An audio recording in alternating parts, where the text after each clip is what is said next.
Hi welcome back to Apeksha blog. ಯಾರೆಲ್ಲ ನನ್ನ channel ನೋಡ್ತಿದ್ದೀರಾ ಸಬ್ಸ್ಕ್ರೈಬ್ ಮಾಡಿ, ಬೆಲ್ ಐಕನನ್ನು ಕ್ಲಿಕ್ ಮಾಡಿ. ಬೆಲ್ ಐಕನ್ ಕ್ಲಿಕ್ ಮಾಡೋದ್ರಿಂದ ನಾನು ಯಾವುದೇ ವಿಡಿಯೋ ಅಪ್ಲೋಡ್ ಮಾಡಿದ್ರೂ ಮೊದಲು ನಿಮಗೆ ನೋಟಿಫಿಕೇಷನ್ ಬರುತ್ತೆ. ನಾನಿವತ್ತು ಒಂದು ಗಿಡದ ಬಗ್ಗೆ ತಿಳಿಸ್ಕೊಡ್ತಾ ಇದ್ದೀನಿ. ಆ ಗಿಡ ಯಾವುದು ಅಂತ ಗೊತ್ತಾಗಬೇಕಾದ್ರೆ ಈ ವಿಡಿಯೋನ ಸ್ಕಿಪ್ ಮಾಡಿದೆ ನೋಡಿ. ಇವತ್ತು ನಮ್ಮ ಗಾರ್ಡನ್ನಲ್ಲಿ ಇರುವಂತಹ ಸ್ಫಟಿಕ ಗಿಡದ ಬಗ್ಗೆ ತಿಳಿಸ್ಕೊಡ್ತಿದ್ದೀನಿ.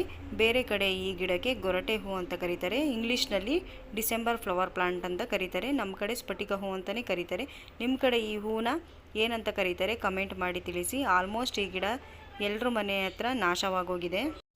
10 years ಬಿಫೋರ್ ಈ ಹೂವನ್ನ ಎಲ್ಲ ಕಡೆ ನೋಡ್ಬೋದಾಗಿತ್ತು, ಇವಾಗ ಅಪರೂಪ ಆಗೋಗಿದೆ. ಸ್ವಲ್ಪ ರೋಸ್ ಗಿಡದ ಥರ, ಯಾಕಂದರೆ ಹೂ ಬಿಡಿಸೋಕೆ ಹೋದರೆ ಮುಳ್ಳಿರುತ್ತೆ, ಚುಚ್ಚುತ್ತೆ.